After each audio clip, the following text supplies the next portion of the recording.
Now we continue our discussion of the Burrows-Wheeler transform and the FM index. In the previous video, we saw the Burrows-Wheeler transform and we answered the questions of why it's useful for compression and why it's reversible.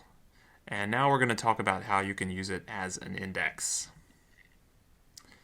So there's a data structure called the FM index, which is basically the Burrows-Wheeler transform, but with a few auxiliary data structures, which we'll cover in this lecture. So the FM index is really the BWT, which I'm showing here. Again, the BWT is the last column of the Burrows-Wheeler matrix, plus some other data structures, which we'll discuss. But the core of it is just basically the F and L columns, the first and last columns from the Burrows-Wheeler matrix. Like we said before, the last column is the Burrows-Wheeler transformed string, and the first column is really simple, right? Because the whole matrix is sorted alphabetically, this first column is always going to have this very simple structure where it's just a $sign followed by a chunk of whatever the first character is alphabetically, and then whatever the second character is alphabetically, etc. So this F column can really just be represented with an array of integers, one per alphabet character. And like we said last time, the Burrows-Wheeler transform yields a string that's more compressible. We showed that it yields a string that brings like characters together into runs. So if we wanted to, we could compress L. And so when you think about how much space we're taking, if we're just storing L, and then we're storing a very compact representation of F, and we're storing some other auxiliary data structures, which are relatively small, that seems really good. After all, L here is just exactly the same size as T. L is the Burrows-Wheeler transform of T is just a permutation of the characters in T, so it's the same size as T. So if we're talking about DNA strings, this is very heartening because we can store a DNA string in very little memory. Right? If each nucleotide is taking 2 bits, we can store an array of 2-bit nucleotides, and this Burrows-Wheeler transform string is a same size array of 2-bit nucleotides. That's not very big. So like, for example, the human genome, which is about 3 gigabases long, 3 billion nucleotides long, that fits in a 2-bit per base array that weighs in at under 1 gigabyte. So the core of this index is something that's surprisingly small, especially when you compare it to the suffix array, which, like we said, is at least 12 gigabytes and maybe more, or the suffix tree, which by doing some extrapolation we said is something on the order of 47 gigabytes or so. So this has the potential to be very small compared to those other data structures, but first we have to discuss what these auxiliary structures we're adding are.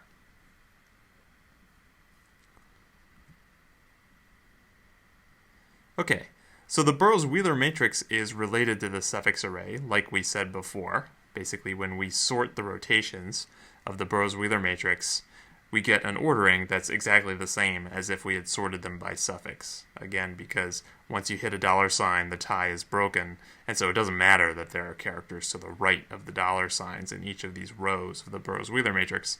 It's essentially the same as sorting the suffixes. So this order and this order are exactly the same. But again, in our index representation, we're storing the last column, which is the Burrows-Wheeler transformed string, and we're storing the first column, but we don't have all this stuff in the middle. That stuff is completely thrown out. So whereas when we had the suffix array, we could query that using binary search, because we had these strings, right? Because we kept T around, and these are offsets into T. So we could do the character comparisons to drive our binary search when we had the suffix array index.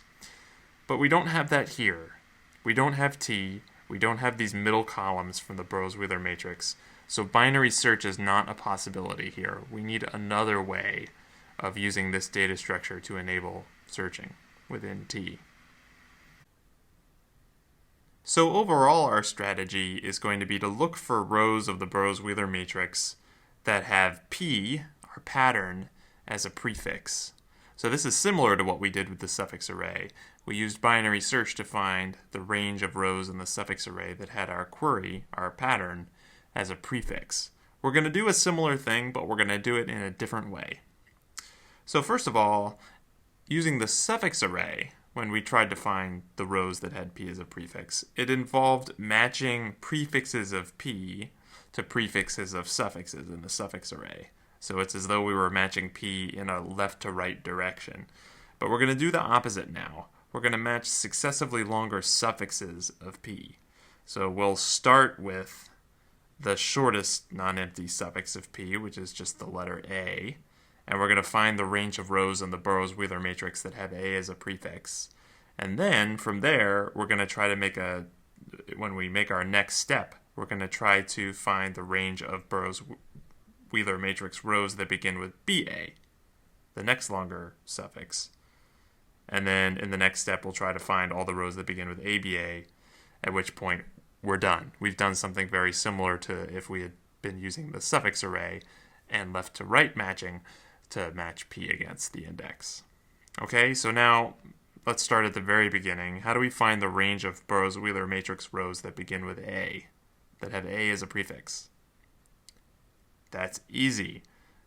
Again, because f is so simple, the structure of f is so simple, to find all the rows that begin with a, well, we know we have to skip over the $sign to get to the first a, and then we skip down another number of rows equal to the number of a's in the text, which we've already counted up. And so that gives us this range right here. Basically, it's the entire block of a's in the first column. Okay, great. So that's the first step. Now the next step is to refine that, is to start with that range, and now calculate a new range, which is the range of rows that begin with ba. So how do we do that? So here's the range we found already. That's the range of rows that begin with a. Let's look over here now in the last column at those same 4 rows. And we see some revealing stuff. So for example, here are 2 b's. And we can see their ranks. We wrote down their ranks using the b ranking. These are not b's, they're not quite so relevant, but these 2 here are b's. And b's are what we're looking for because we're trying to match the next longer suffix of p, which is ba. And wherever we see a b in the final column, corresponding to an a in the first column, that means we found an instance where b preceded an a in the text. In other words, we found an occurrence of ba in the text. So we're looking in these rows, and we're noticing these b's. But we don't just notice that there are b's or that there are 2 b's. We can see their ranks.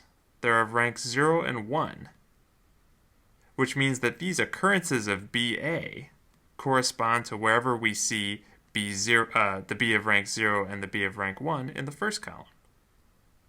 So that's how we'll get our next range. We want the next range to include b sub 0 and b sub 1. Okay, so here's that range right down here. And again, it's very easy for us to use the LF mapping to get from seeing that b sub 0 is here to knowing exactly which row begins with b sub 0, and same for b sub 1. So this is our new range, and that's the range we were looking for. That's the range of rows that begin with ba, the next longer suffix of p. Now, of course, we want to find the next longer suffix, which is aba. So we do something very similar. Again, here's our range of all the rows that begin with ba. We look in the last column. We see a's here. That's what we're looking for. These are instances where ba is preceded by a, and that's what we're looking for. And furthermore, we see that the 2 instances correspond to the a of rank 2 and the a of rank 3. So we can use the LF mapping to calculate a new range, a range that includes the a of rank 2 and the a of rank 3 in the first column. Here we go. And finally, that is the range of the Burrows-Wheeler matrix, of the range of rows in the Burrows-Wheeler matrix that have ABA as a prefix. So that's what we were trying to do.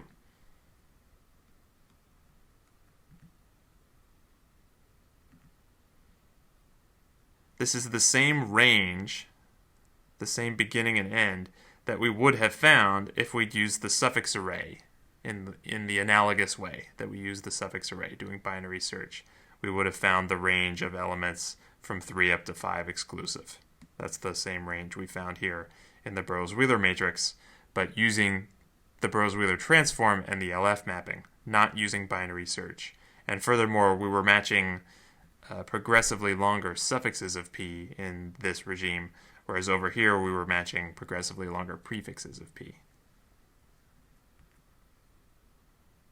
Now, one thing that contrasts our current situation with the Burrows-Wheeler matrix, with the way we would do things with the suffix array, is that the suffix array also tells us where these occurrences are in T, right? Because that's what the array is telling us. We found the rows that have ABA as a prefix. The suffixes for which those are the prefixes are the ones that offset 0 and 3. We just read that directly off from the suffix array if we're using the suffix array. Over here, we have no such information. We do not know. We know that we found 2 matches, right, because of the size of the range that we got at the end of that procedure, but we don't know where those matches are. So that's a problem. We'll have to solve that later. So that was a scenario where the pattern was a pattern that did occur in T. Let's just see briefly what happens when we have a pattern that doesn't actually occur in T. So here's the new pattern, BBA. And I've already done the procedure that I showed you before in order to find the range of rows that have BA as a prefix. Here they are. And now we want to find the range of rows that have BBA as a prefix. Well, again, we go look in the final column and see what characters there are in those rows. And there's no B's. So that tells us there are no instances where BA is preceded by a B, which tells us that P doesn't occur in T. So that's how we know. If we get to this sort of point and we realize the next character we'd like to match does not occur in any of these rows in the last column, that's how we know that the pattern does not occur in T.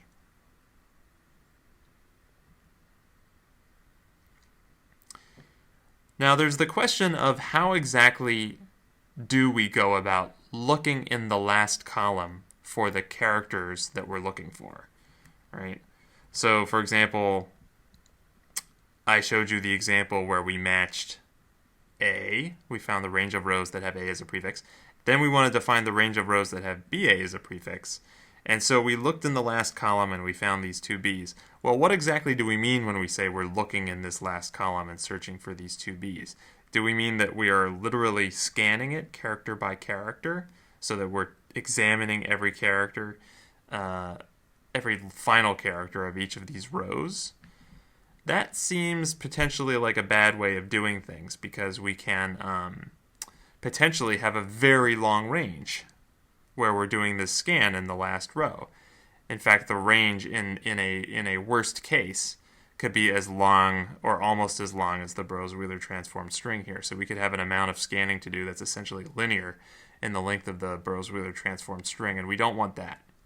We would like whatever we do in order to locate the relevant B's here to be very fast. So this is another problem we have to fix. We've left ourselves now 3 different problems that we have to fix in order to make this efficient. One of them is what we just discussed, which is that we have to figure out how we would really do this scan so that we don't, in the worst case, have to do a scan that's linear in the length of the text. We still have this problem where we're storing ranks, and the array of ranks is a length M array, which makes the index data structure way too big. It's actually at least as big as the suffix array, and we certainly want to be smaller than the suffix array.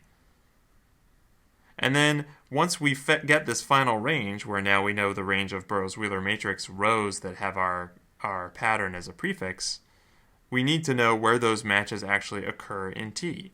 In the suffix array regime, that was easy because the suffix array just told us. But now we don't have the suffix array, so how do we figure out where these matches actually are with respect to T?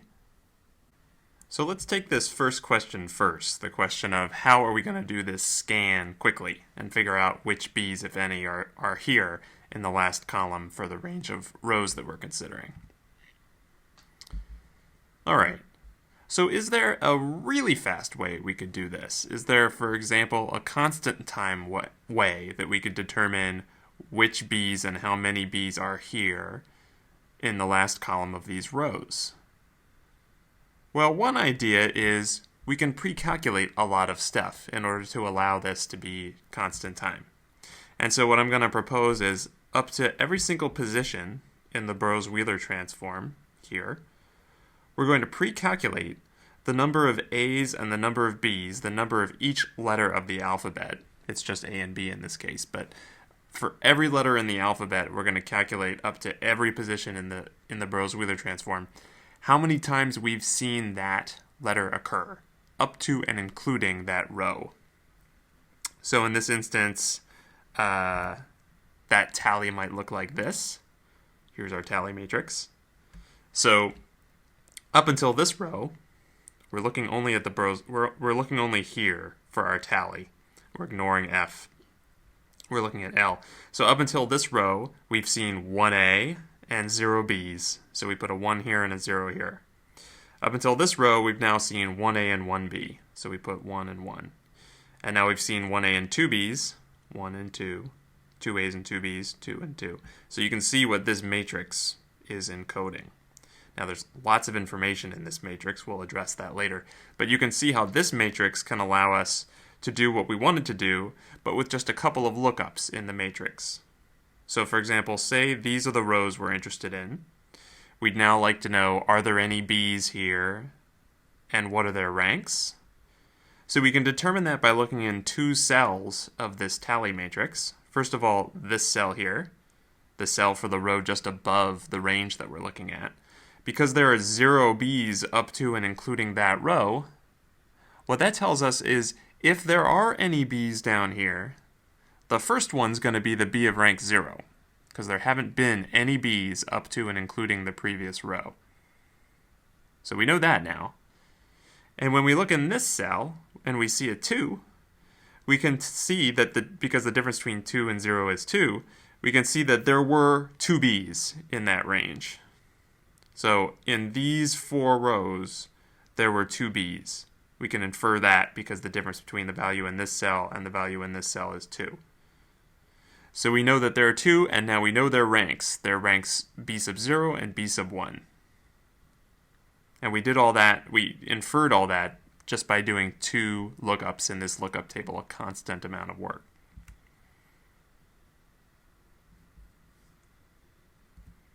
So that's quick. But it takes a whole lot of space. It's constant time, but it requires that we store this entire dense matrix, which is of size, number of positions in the Burrows-Wheeler transform times number of characters in the alphabet. So let's cut down on that space usage a little bit. Here's another idea. It's very similar.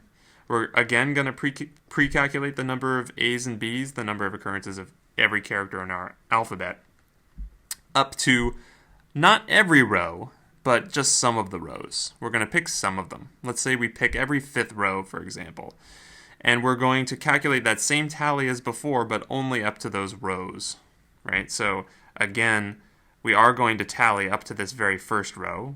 Again, we've only seen 1A, so this is 1 and this is 0. Then we're not going to store any such tallies for these rows. But we are going to for this row, because we said every 5th row.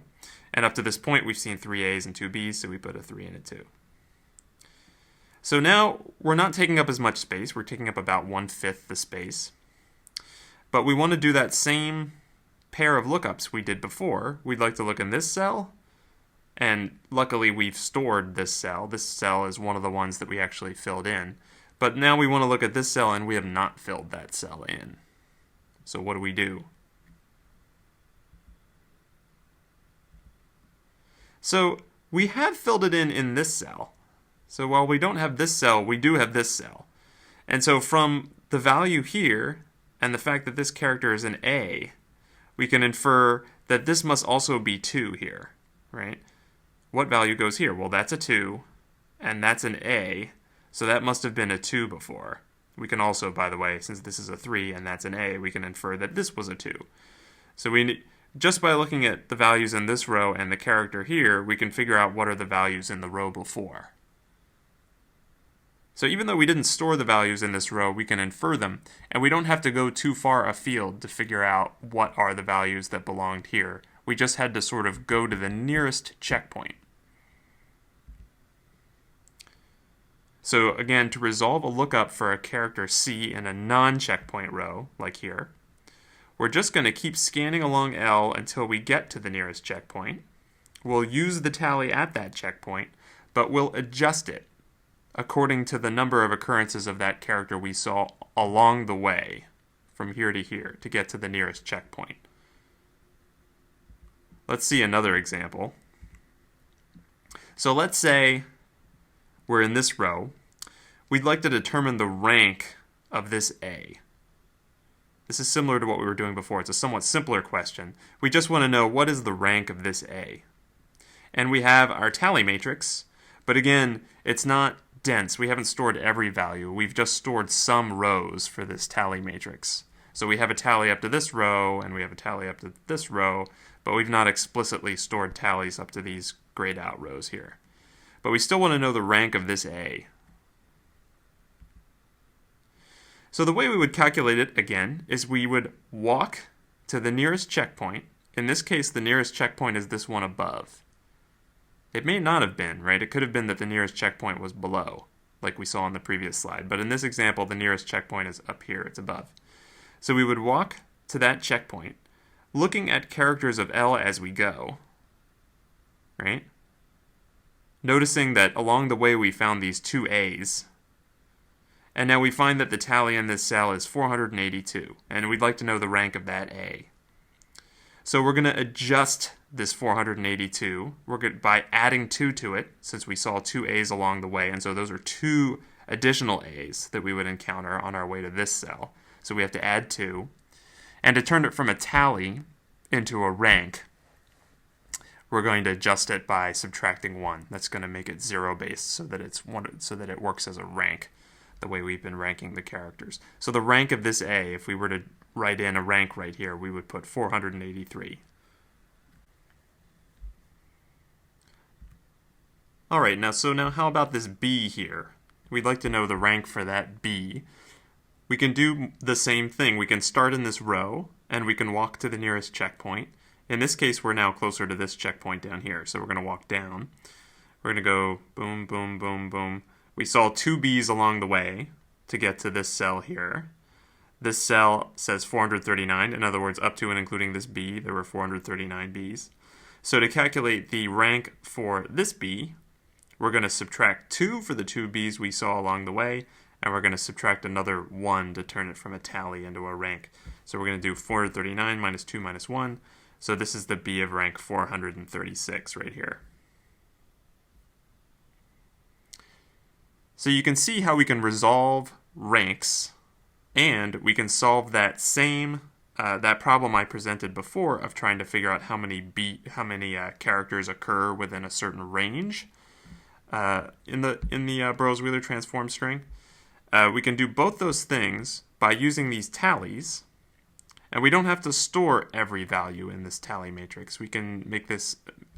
We can store only some of the rows, store tallies only for some of the rows, and that's sufficient. Now, if we really wanted to improve the bound, we said that in the worst case before we were using the tally matrix, looking at all the characters in the Burroughs-Wheeler transform matrix that correspond to some range, that could be, in the worst case, order m time.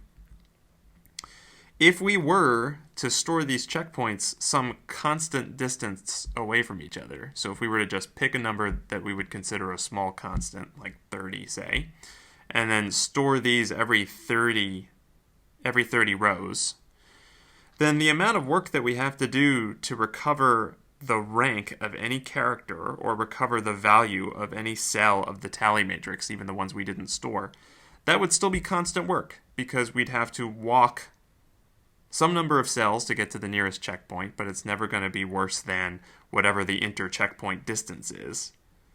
And then we're just going to do some constant number of additions or subtractions in order to adjust that number according to the way we need to adjust it to get back our rank.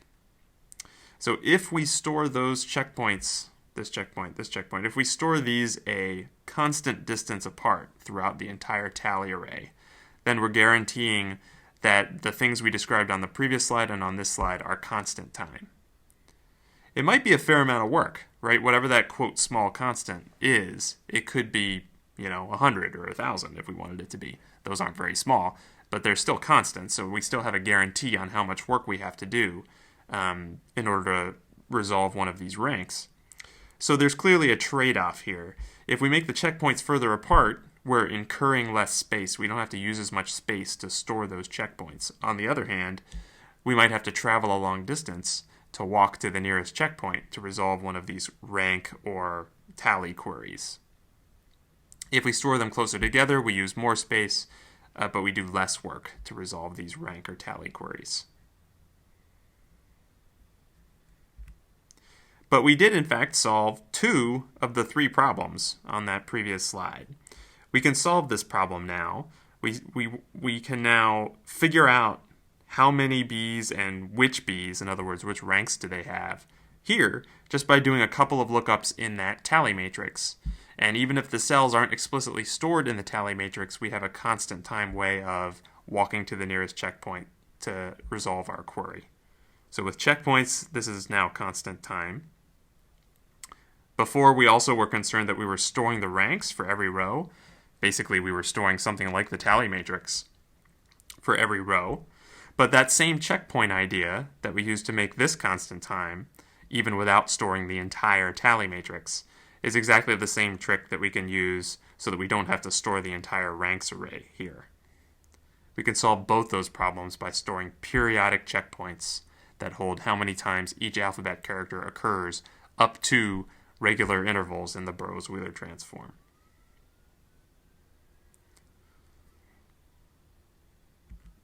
Okay, we still have that third problem. We need to be able to figure out, once we have found the range of Burrows-Wheeler matrix rows that have our query as a prefix, that have P as a prefix, we still need to figure out where those occurrences are within T. Otherwise, we can't really use this data structure for all the same things that we were using the suffix tree and the suffix array for. So how do we know where these occurrences are with respect to T? One naive solution to this problem is we can just store it. We can just pre-calculate it for all possible rows. In other words, we can store the suffix array. That's exactly what that is.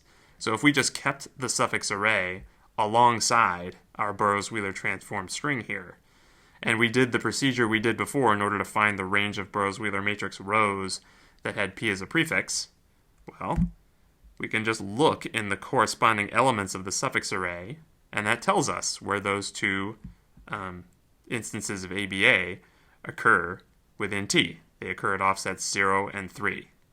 Right? You can sort of tell. Here's T right here. They occur at offsets 0 and 3. But that, of course, is naive. That's keeping a lot of keeping m integers around in our index, which makes it obviously at least as big as the suffix array, and in fact bigger because we had to store some other stuff over here too. So we'd rather not do that. Let's do something less naive than that, but still of the same spirit.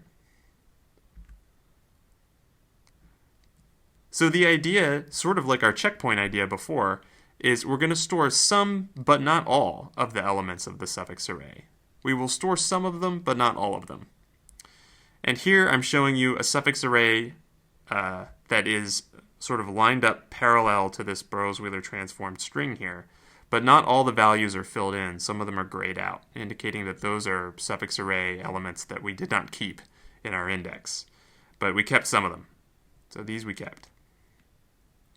Okay, so we'd like to know now the offsets within T of these 2 occurrences of ABA, and we have this available. So this bottom one, this row, we can just do a lookup, and we happen to keep that value. So we know that that occurrence of ABA occurs at offset 0 within T. Great. Now for this row, we do not have that value in the suffix array. So that lookup failed. We discarded that entry. So how do we get it back?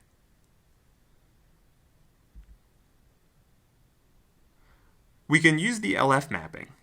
In other words, even though that element is not filled in, we can figure out that this is the A of rank 1, right? This is A sub 1. We can use that partial, we can use our checkpoints and our partial tally matrix to figure that out. which means that we know we can immediately jump to the row that has the A of rank 1 in the first column, this row here.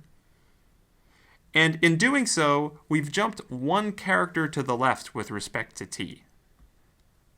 So we're looking for where this ABA occurs with respect to t. Now, by doing this, using the LF mapping to jump to this row, we're now in a row that corresponds to one character to the left of where the ABA occurs. You can see that in my figure here. Here's the ABA. But now we're in the row that begins with the character just before that ABA. But now this row does have a element of the suffix array stored that corresponds to it. So we know that this AABA occurs at offset 2 within the text t, which means that ABA occurred at offset 3. So we were looking for the offset of this occurrence of ABA. We hadn't stored it. We didn't have that element of the suffix array. So we jumped to the left by one character within t, and that rotation, that suffix, we figured out was at offset 2. So if we started at one position and jumped to the left and ended up at position 2, that must have meant that we started at position 3. So we can do a little calculation like this.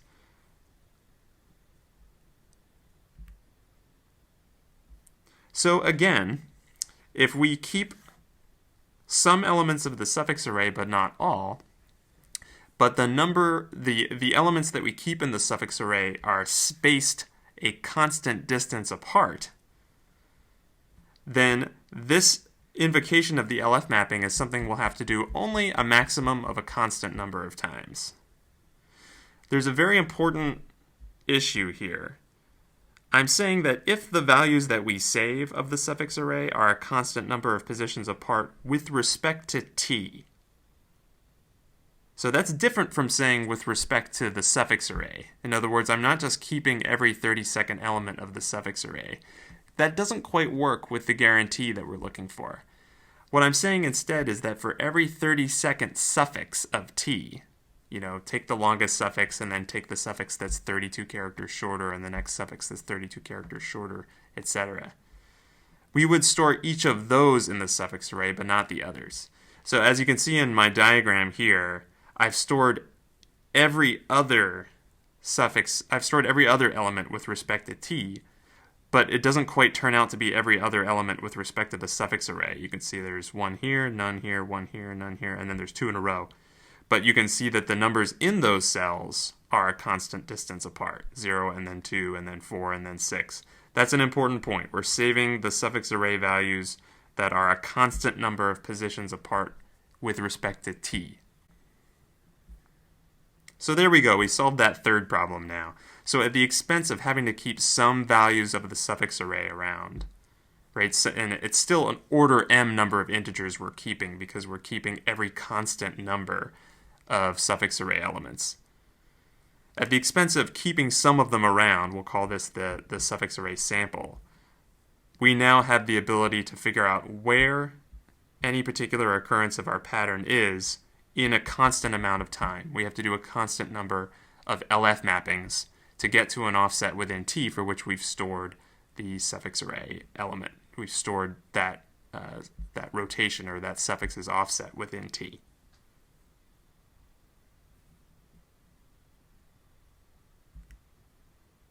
Okay, so now let's analyze how big the thing is. After all the various data structures we discussed, how big is this thing, this FM index?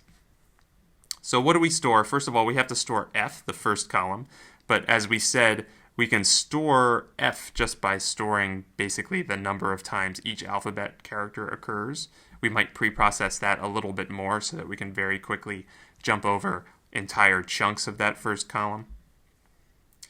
Then the last column is the Burrows-Wheeler transform itself, so it's a permutation of t, and we're going to keep that. So we're going to store those m characters, not m integers, but m characters, right? It's just a permutation of t, so it's the same size as t. We have to store our suffix array sample. So let's say that we took 1 in every 32 rows or something like that. Then this a here would be 1/32. and m is m is the length of t. So we have to store that many integers. And then for the checkpoints, again, we're going to have this fraction b. So let's say we kept a checkpoint for every 128th row, for example, of the Burrows-Wheeler matrix. Then this would be 1 over 128 right here. And for each checkpoint, we have to store an integer for each character of the alphabet. So this is m times this fraction, that's the number of rows for which we're storing a checkpoint, times cardinality of sigma, which is the number of characters in the alphabet, that many integers.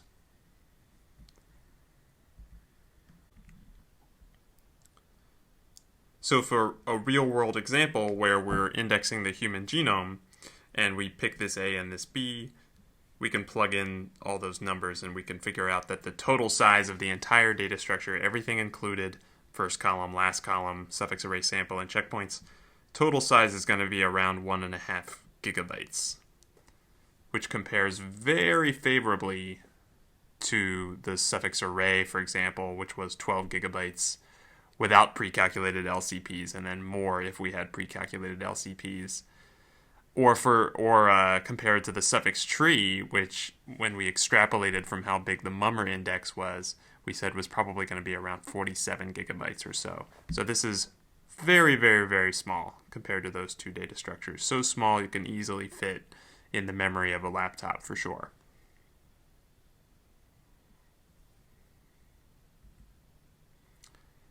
So this is the paper that first described the FM index. I need to say that the version that I described in these lectures is a very simplified version of what's in the paper. I simplified the description and then also the bounds so that the bounds could be, first of all, more consistent with how we described the suffix tree and suffix array, but also much simpler than what are described in the paper. The paper has much more complicated bounds, in part because they're trying to the space bound is being they're trying particularly hard to optimize that. Also, one thing we didn't discuss but that we only really hinted at is the fact that Burrows-Wheeler transformed string, the last column of the Burrows-Wheeler matrix, is compressible, and so we actually have the option of compressing it as part of the index so that contribution toward the total size of the index can be squeezed down and made much smaller. We would then have to go about decompressing it, perhaps selectively, decompressing pieces of it when it comes time to query the index. But that is possible to do, and that's another thing that's discussed in the paper that we didn't discuss here.